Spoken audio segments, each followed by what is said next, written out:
Ada Ustadz Budi juga. Assalamualaikum Ustadz Budi Faidin.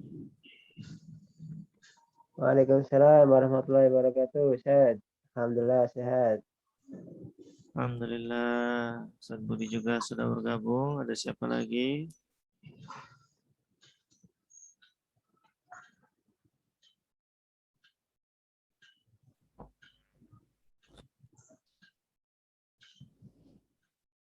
Ya, speakernya boleh speaker apa namanya? Kameranya boleh dinyalakan.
Ya, 2 menit lagi insya Allah kita mulai.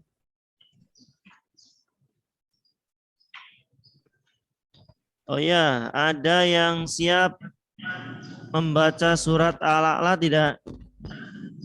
Baca aja, jangan pakai hafalan. Lihat mushaf. Ada yang mau? Sebelum nanti tausiah dimulai.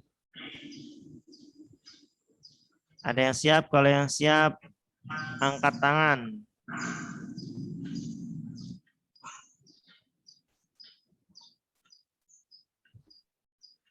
Ada yang siap? Fawas Mubarok. Bentar, Ustadz unmute dulu.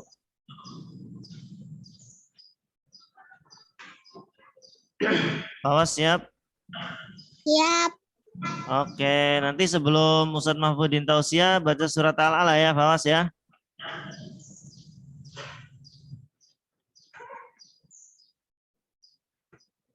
Insya Allah nanti yang lainnya besok tuh Emir siap, Naufal juga Masya Allah banyak yang siap. Aisyah 4P juga siap, Masya Allah, Masya Allah. Insya Allah nanti besok-besok. Sekarang nanti Fawas dulu ya.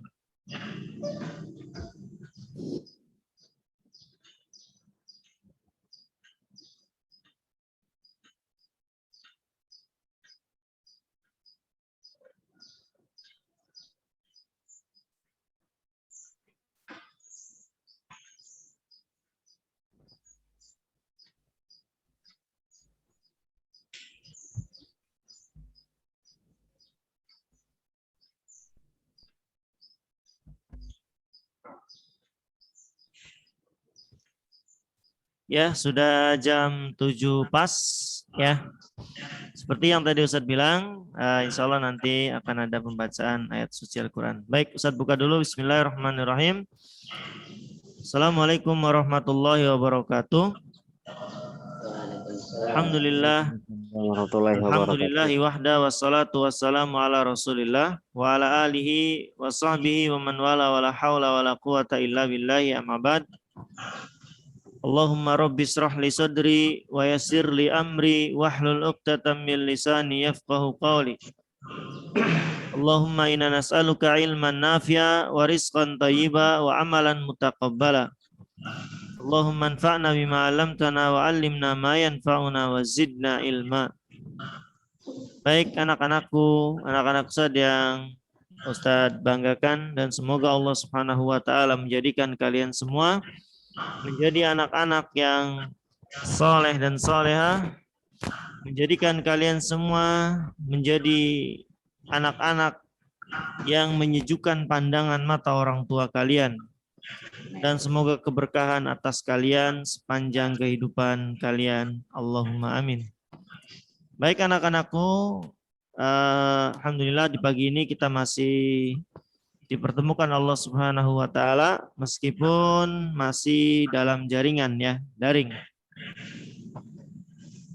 Seperti biasa ada kegiatan rutin kita yaitu tausiah ya, pagi seperti yang sudah berjalan, dan hari ini insya Allah yang akan ngisi tausiah Ustadz Mahfudin Hidayat, dan beliau sudah kita sapa.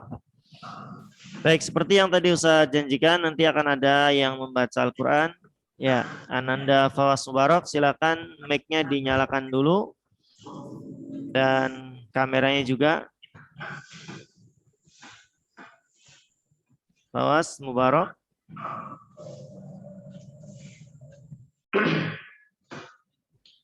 Insyaallah surat Al-A'la. Adakah Fawas?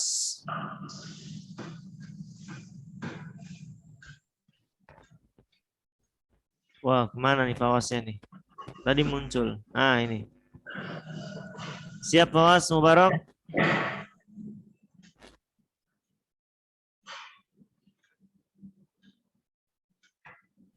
Dibuka dulu speakernya, Nak. Ya. Ya, kepada Ananda Fawas Mubarak dipersilakan membaca surat Al-A'la. A'udzu billahi minasyaitonir rajim. Bismillahirrahmanirrahim. Sabbihisma rabbikal a'la. Allazi khalaqa fasawwa wallazi qaddara fahada wallazi akhrajal mar'a faja'alahu ghusan ahwa.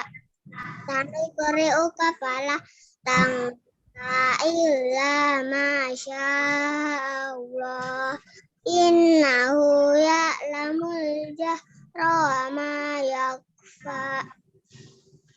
Wa nuyassiruka lil-yusra fadzakir in nafa'atiz zikra sayadzakkaru man yakhsha wa yatajannabuhal asqa allazi yaslan naral kubra summa la yamutu fiha wa la yahya qad aflaha man zakka wa qad khaba dassaha kazabat samudu bitaqwaha izim Kemana, Nak? Nyambungnya, Nak?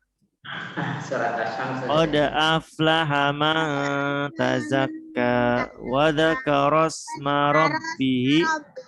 fasalla bal tu'sirunal hayatad dunya wal akhiratu khairu wa abqa inna hadza lafi suhufi ula suhufi Ibrahim wa Musa. Masya Allah, barakallahu fikum kepada Ananda Fawas Mubarak. Kelas berapa Fawas nih?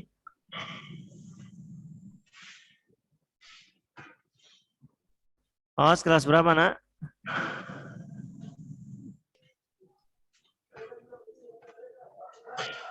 Halo Fawas.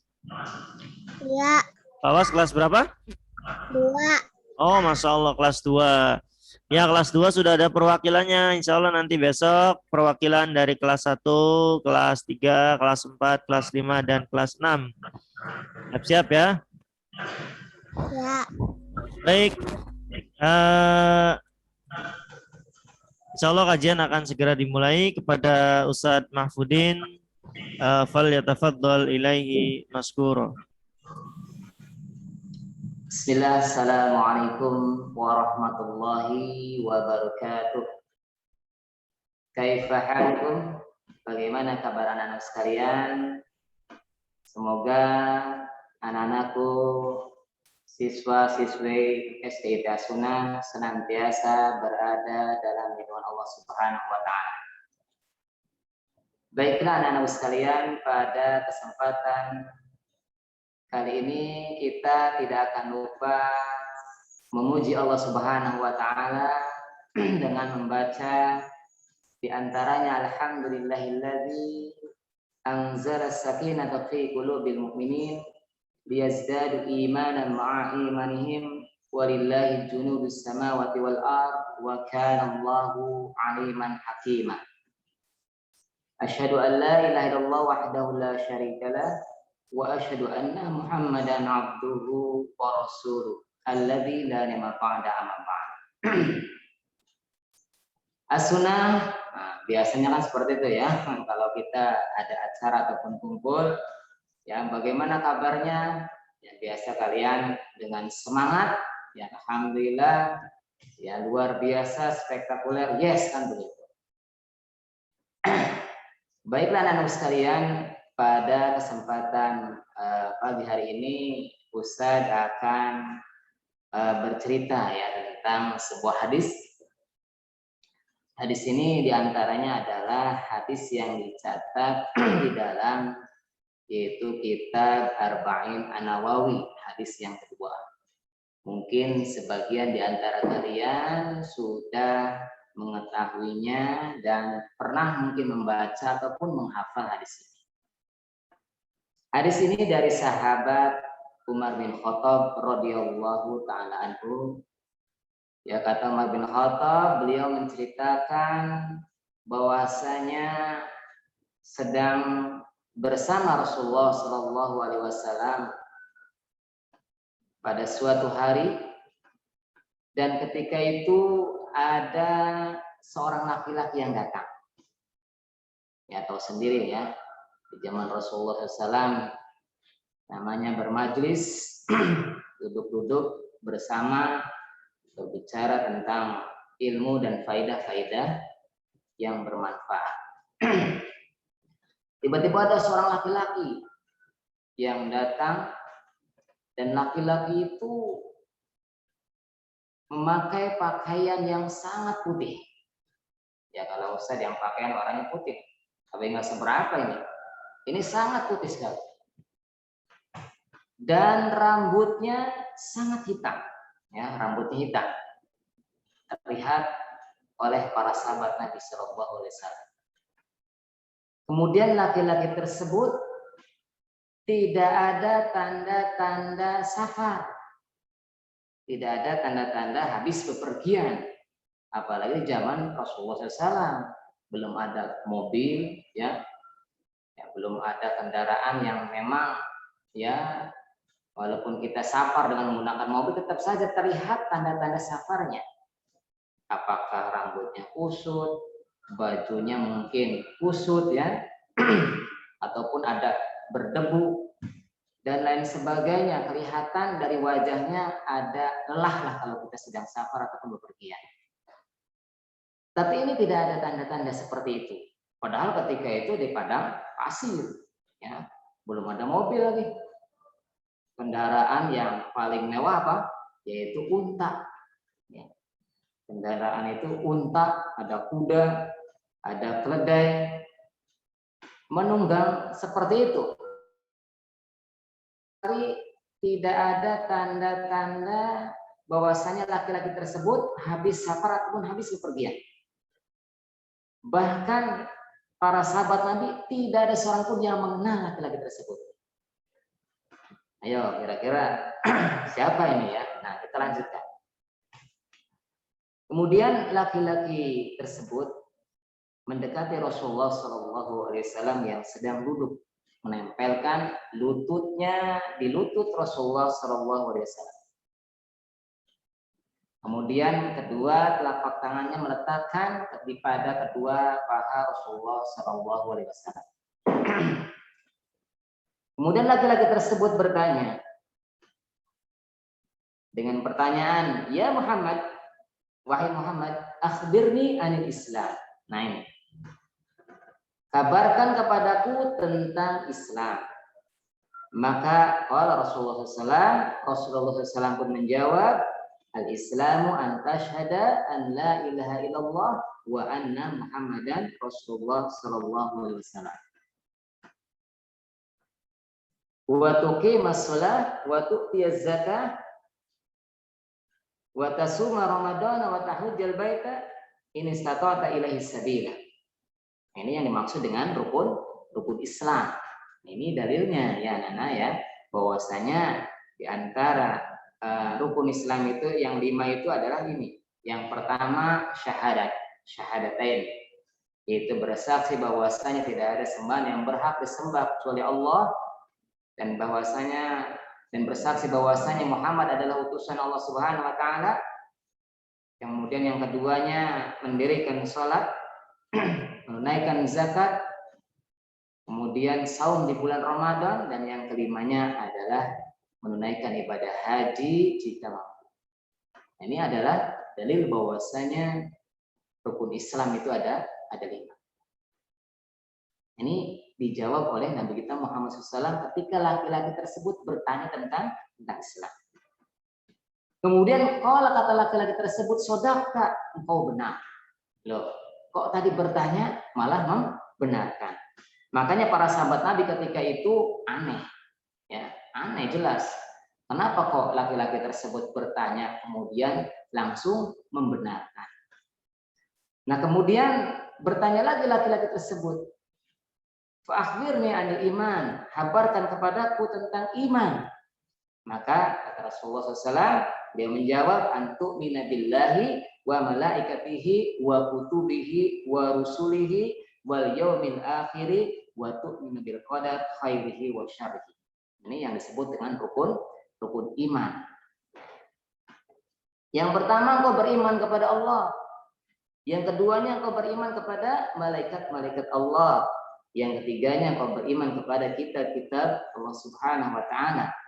Yang keempatnya, beriman kepada rasul-rasul Allah Subhanahu wa taala. Kemudian yang kelima, beriman kepada hari akhir. Dan yang terakhir, yang keenam, beriman kepada takdir Allah, baik takdir yang baik ataupun takdir yang buruk. Nah, ini sedang menjelaskan tentang rukun iman. Nah, jika ada orang yang mengatakan, oh rukun iman itu ada 7, oh ada 8, ada 10, berarti salah orang tersebut. Ya, karena Nabi kita Muhammad SAW mengajarkan yang antaranya adalah rukun iman itu ada 6 di dalam hadis ini, sahih ini. Nah kemudian laki-laki tersebut mengatakan, sodaka, engkau benar. Nah, dia sudah bertanya, tapi membenarkan begitu ya. Kemudian bertanya lagi, fa'akhbirni 'anil ihsan, kabarkan kepadaku tentang ihsan. Maka kata Rasulullah SAW, al-ihsan anta budallah ka'annaka tarahu. Engkau beribadah kepada Allah seolah-olah kau melihatnya. Fa in lam takun tarahu fa innahu yaraka. Dan jika engkau tidak melihatnya, sesungguhnya Allah akan melihatmu dan pasti melihatmu. Ini adalah yang dimaksud dengan rukun ihsan. Ya, rukun ihsan. Jadi ada rukun Islam, rukun iman, ada rukun ihsan. Rukun Islam ada berapa tadi? Ada 5. Ini wajib kita hafal, dan bukan hanya sekedar hafal ya, kalau kita jelaskan satu persatu mungkin ya tidak cukup waktunya. Yang keduanya adalah rukun iman. Rukun iman ada 6 ya. Tadi sudah disebutkan, dan kalian pun wajib menghafalnya dan mengimani ke-6 ini. Dan yang ketiganya yaitu rukun ihsan. Itu ada 1, kau beribadah kepada Allah seolah kau melihatnya, dan jika kau tidak melihatnya, maka Allah pasti akan melihat. Nah, anak-anak sekalian yang semoga dirahmati oleh Allah Subhanahu wa taala. Kemudian laki-laki tersebut bertanya lagi, fa-akhbirni 'anis saa'ah. Kabarkan kepadaku tentang kiamat. Ya, kapan terjadinya waktu kiamat? Maka kata Rasulullah SAW, bal mas'ulu anha bi'a'lam minas sa'il. Tidaklah yang ditanya itu yang tidak lebih tahu daripada yang bertanya. Artinya Nabi SAW tidak tahu dalam masalah kapan terjadinya hari kiamat. Kemudian kata laki-laki tersebut bertanya lagi, fa akhbirni an amaratiha. Coba kabarkan kepadaku tentang tanda-tanda kiamat. Maka kata Rasulullah SAW, tanda-tandanya adalah bahwasanya antaridal anak robbata. Seorang budak wanita melahirkan tuannya. Wa antara khufat al-urata al-alah ri'a asyaiya tatawaluna fil bunyan. Dan kau akan melihat seorang yang bertelanjang dada tanpa alas kaki, ya, mengembala kambing, mereka berlomba-lomba membuat bangunan yang tinggi. Ya, berlomba-lomba dalam membangun. Nah, setelah itu laki-laki tersebut pergi meninggalkan majelis Rasulullah SAW. Maka kata Umar bin Khattab, bahwasanya Rasulullah SAW berkata, ya Umar, atadri masai anisai. Wahai Umar, apakah kau tahu siapa tadi yang bertanya? Kata Umar, bagaimana? Tidak seperti kita yang sok tahu, oh mungkin anu, gitu kan? Oh mungkin siapa tidak. Tapi jawabnya Umar apa? Umar bin Khattab, Allahu wa Rasuluhu a'lam. Allah dan Rasulnya yang lebih mengetahui. Artinya tidak tahu siapa yang tadi yang datang. Maka kata Nabi kita Muhammad SAW, beliau menjawab, fa inna Jibrilu atakum yu'allimukum dinakum. Itu yang datang itu adalah Jibril, yang datang kepada kalian mengajarkan agama kalian. Subhanallah. Malaikat Jibril yang menjelma sebagai seorang laki-laki yang berpakaian sangat putih, berpakaiannya, rambutnya sangat hitam dan bersih, tidak ada debu bekas perjalanan. Ini malaikat Jibril sedang mengajarkan kepada Nabi kita Muhammad SAW tentang yaitu iman, Islam, ihsan, dan amarat sa'ah, yaitu tanda-tanda kiamat. Nah, dengan keterangan ini, dengan hadis yang mulia ini, di antaranya para ulama menjelaskan bahwasanya hadis ini termasuk umul hadis katanya. Ya, yaitu induknya hadis. Kalau dalam Al-Quran, yang namanya Ummul Quran adalah surat Al-Fatihah. Begitu baca surat Al-Fatihah mencakup semua yang ada dalam Al-Quran. Begitu pula membaca hadis ini mencakup semua apa yang ada, yaitu hadis-hadis Rasulullah SAW. Kita tahu bahwasanya tentang malaikat Jibril saja sebagai malaikat penyampai wahyu dari Allah Subhanahu wa Ta'ala, malaikat yang paling mulia di antara malaikat-malaikat yang lain. Malaikat yang lain mungkin hanya punya 1 sayap, 2 sayap, 4 sayap. Yang nggak kebayang bagaimana malaikat Jibril memiliki sayap 600 sayap. Mungkin yang kebayang oleh kita, yang kejangkau oleh akal kita, paling hanya 2 sayap. Sebagai halnya kita sering melihat burung terbang memiliki dua sayap. Bagaimana dengan malaikat Jibril? Ya. Jangankan memperhatikan ciptaan Allah, yaitu malaikat Jibril, yang di bawahnya malaikat Jibril, di antaranya adalah malaikat pemikul arsy. Siapa di antaranya? Malaikat Israfil. Malaikat Israfil yang memikul arsy. Arsy itu adalah makhluk Allah yang paling besar, dipikul oleh para malaikat, diantaranya adalah malaikat Israfil. Ya, dan dijelaskan dalam hadis bahwasanya antara ya tempat dianting ya di sini kalau perempuan, kalau ditindih di sini sampai pundak, ya, itu jaraknya antara langit dan bumi. Bahkan digambarkan oleh Nabi kita Muhammad SAW, kalau ingin menempuh perjalanan 500 tahun. Waduh, luar biasa. Dengan kuda yang tercepat. Kalau sekarang kendaraan tercepat apa ya? Pesawat ataupun kereta. Ya. Ini 500 tahun ditempuh. Saking apa? Saking jauhnya. Berarti besarnya luar biasa. Itu baru malaikat Israfil yang memikul arsy Allah Subhanahu wa taala. Apalagi ketika kita tahu bagaimana diameter ya. Sangkakala yang ditiup oleh malaikat Israfil itu sama. Jaraknya kurang lebih ya ada yang mengatakan 500, ada yang mengatakan 700 tahun perjalanan dengan ditempuh dengan kuda yang tercepat. Itu diameternya itu. Kalau ingin sampai, wah tidak akan sampai.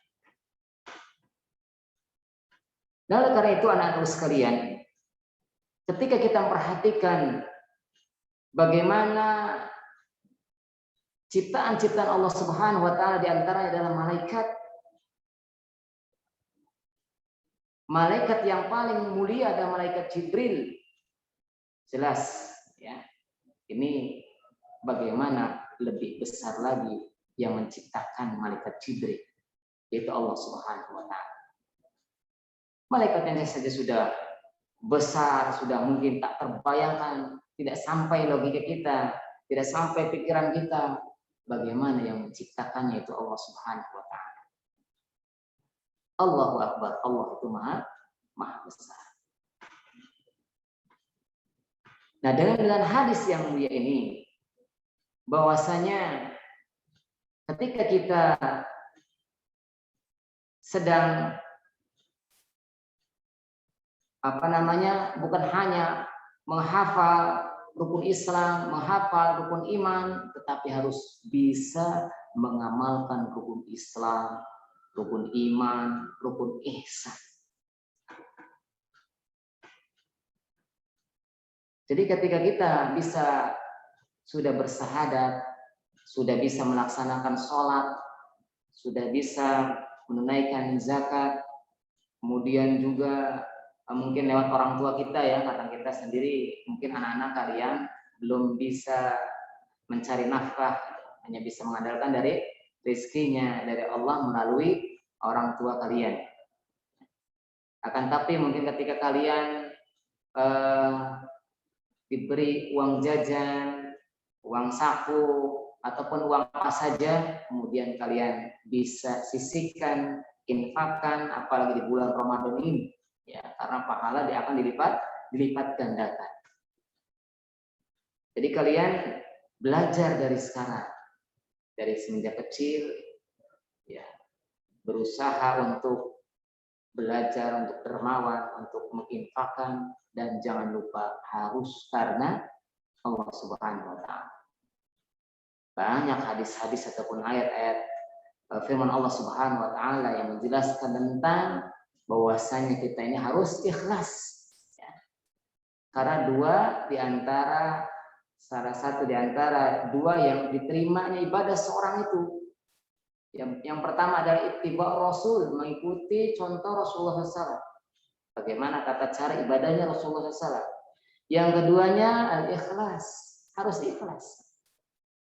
Coba kita perhatikan hadis Rasulullah SAW, hadis yang diriwayatkan oleh Muslim dari sahabat Abu Hurairah, bahwasanya kata Nabi kita Muhammad SAW, innallaha la yanzuru ila suwarikum wa amwalikum, walakin yanzuru ila qulubikum wa a'malikum. Sesungguhnya Allah Subhanahu wa taala tidak melihat rupa kalian, harta kalian. Akan tapi Allah melihat hati, ya, hati dan amal perbuatan kalian. Jadi jangan sampai selama ini kita berpuasa, kemudian kita sholat tarawih, kemudian kita suka sedekah, suka berinfak. Ya, jangan sampai bukan mengharapkan pahala ataupun bukan karena Allah Subhanahu wa taala. Ingin mendapatkan pujian, ingin mendapatkan imbalan yang lebih baik daripada orang lain, dan lain sebagainya, yang tentu saja akan merusak amal baik kita. Yang tentu saja akan mendatangkan, bukan hanya merusak, bisa jadi mendatangkan murka dari Allah Subhanahu wa taala. Jadi kalau seandainya Allah melihat rupa, enak dong bagi yang wajahnya tampan, ya, wajahnya cantik cerita, berarti pahalanya banyak sekali. Orang yang hartanya banyak, luar biasa. Ya. Kalau Allah Subhanahu wa taala melihat ke situ. Kalau Allah Subhanahu wa taala memandang rupa dan harta yang kita miliki, tentu saja ya berbahagia bagi mereka yang wajahnya tampan, bagaimana yang wajahnya pas-pasan ataupun di bawah standar, kan begitu. Ataupun mungkin ada cacat dan lain sebagainya. Ini kan tidak seperti itu. Karena Islam dan Allah Subhanahu wa taala tidak memandang, tidak melihat rupa dan harta kalian, akan tapi melihat apa yang ada di dalam hati-hati kalian. Ya, mungkin penjelasan singkat ini ya yang bisa Ustaz sampaikan. Intinya di dalam hadis ini kalian bisa dan berusaha bukan hanya sekedar menghafal ya, tapi berusaha untuk memahami dan mengamalkannya ya. Ya minimal hafal rukun Islam, hafal rukun iman bagian kelas 1 kelas 2 ya. Kemudian hafal rukun ihsan di antara tanda-tanda kiamat dan lain sebagainya yang sudah Ustaz sebutkan dalam hadis ini. Mudah-mudahan kalian bisa memahaminya dan semoga penjelasan yang singkat ini bermanfaat dan berfaedah bagi anak-anak sekalian. Ya, dan semoga pula kalian amal ibadahnya, amal solehnya diterima di sisi Allah Subhanahu wa taala. Demikian yang bisa saya sampaikan. Subhanakallahumma bihamdik asyhadu an la ilaha illa anta astaghfiruka wa atubu ilaik. Assalamualaikum warahmatullahi wabarakatuh. Saya kembalikan kepada Ustaz. Waalaikumsalam warahmatullahi wabarakatuh. Jazahullahu khairan kepada Ustadz Mahfudin yang sudah memberikan tausiah yang sangat bermanfaat sekali untuk kita semua ya. Dimana tadi ada beberapa hal yang perlu kalian perhatikan tentang malaikat Jibril dan tentang rukun iman, rukun Islam ya. Dan harap semua itu diperhatikan dan dimurojaah untuk bekal kalian tentunya. Baik, sudah jam 7.39 atau jam 7.40 lah kurang lebih ya. Persiapan kalian sekolah juga. Maka insya Allah Zoom sebentar lagi nanti saat akan tutup ya. Kalau ada pertanyaan boleh ditanyakan ke wali kelas, nanti dilanjutkan ke Ustadz Mahfudin insya Allah pertanyaannya. Baik, itu saja anak-anakku yang semoga Allah Subhanahu wa taala muliakan. Kurang lebihnya Ustadz mohon maaf. Barakallahu fikum. Ustadz akhiri dengan doa kafaratul majlis. Subhanakallahumma wa bihamdik asyhadu an la ilaha illa anta astaghfiruka wa atubu ilaik. Assalamualaikum warahmatullahi wabarakatuh.